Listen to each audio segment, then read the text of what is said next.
Welcome back to the Mama Files podcast. If you're new here, hi. I record videos about people who abuse their children, neglect their children, or exploit their children online, and this is my account. Sometimes I do post videos that I think are funny. I don't get on YouTube as much to watch anything anymore. I do post, but I don't watch anything. If I'm watching anything, it's to find something to roast somebody with or just talk shit about them because they exploit their children. But lately, I've been trying to find some funny videos. And while I was trying to find some funny videos today, I came across a video of Queen of Kings knocking the shit out of somebody online.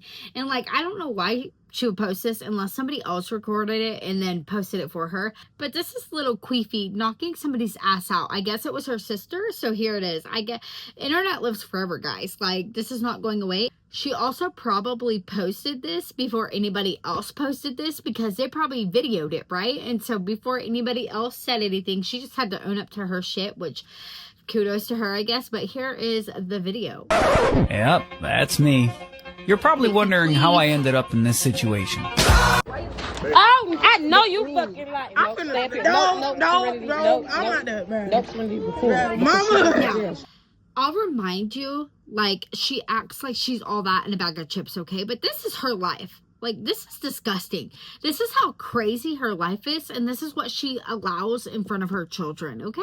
She posted this little video talking about how she can't get her kids to sleep and whatever. So let's watch this. Last time I thought I wasn't going to want to talk about this until we got out the motel, but why not? I mean, why not talk about it in the moment when the feelings are more authentic as it is? I see people mention things that they think are miserable about a living situation, but here's some things I think y'all just don't think about or don't mention. It seems like it's been next to impossible to set these kids on a good, solid sleep routine. I try to set them at a good time, get them to bed by 9:30 or 10, no later, but then the older kids want to... Okay, for one, lady, you sleep in a motel and you've lived there for 2-something years. You have hotel hopped, motel hopped, everything under the sun. So yeah, your kids probably can't sleep because you live in a freaking 1-bedroom freaking motel, lady. Your kids can't sleep because you don't have the room to sleep. Okay? You have 7 kids or 7 people in your damn family. That's a lot. To live in a small ass motel. I don't think it's because your older kids want to see what you're doing. I think it's because you don't really have a system set up and you live in a motel where if you go take a piss, your next door neighbor hears it, you dipshit. If you think it's so miserable to live in a motel, get your ass out of the motel. You make a lot of money. You had TikTok, YouTube, name it. You have it, right? You make money off of it. You have subscribers who watch your only subscriber TikTok freaking videos. So where's your money going? Where is it going?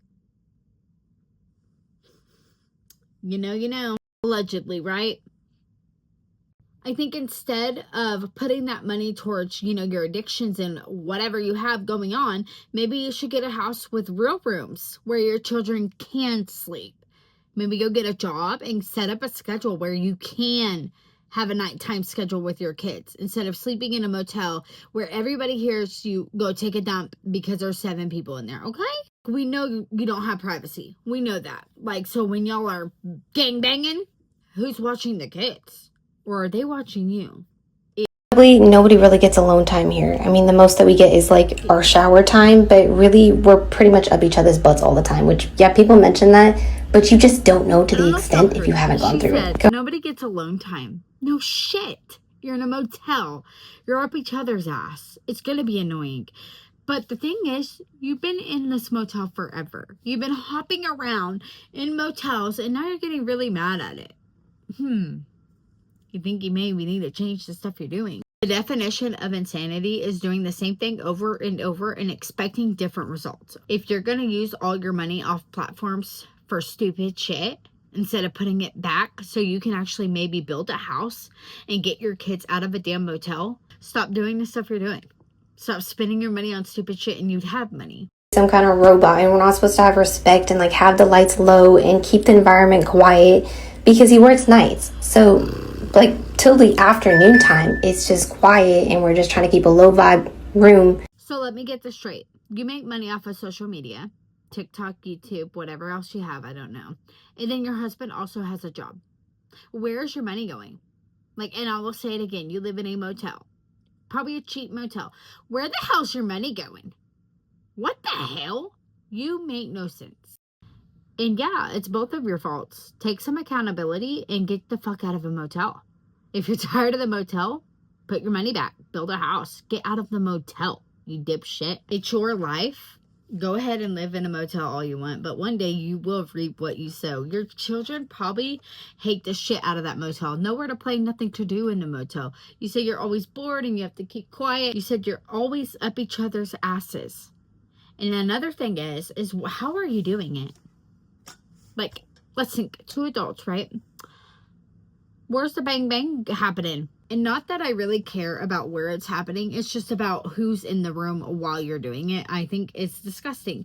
And if you can't find a house to move out into, basically, and have your own privacy and have your kids have their own privacy as they get older, I think you need to stop having children, for one. And if you're doing your laundry outside of the motel, do you have like an agreement? Because if I owned my own motel, I wouldn't want people washing their laundry outside. I know you have to do what you have to do, but like, what? I don't know. Something about it just makes me want to ask, where's the money going? What kind of past do they have of why they can't rent from somewhere? Like, I want to dig in deeper because we need to find these answers of why they are really living in a motel and not a house, okay? Because they have the money. Somebody broke down all the money they had at one point. Like, they have the money to move into a house. They just don't want to. Or they can't because there's a reason. That's why we have to figure it out. I also think you shouldn't get mad if you get CPS called on you like you posted before, because you live in a motel, you put yourself in that situation, and if you don't want CPS called on you, maybe find somewhere else to live, or, you know, keep your place clean, because, I mean, that's a problem too when your kids are walking basically in a pile. But anyways, thank you for watching my video, and I will see you on the next podcast.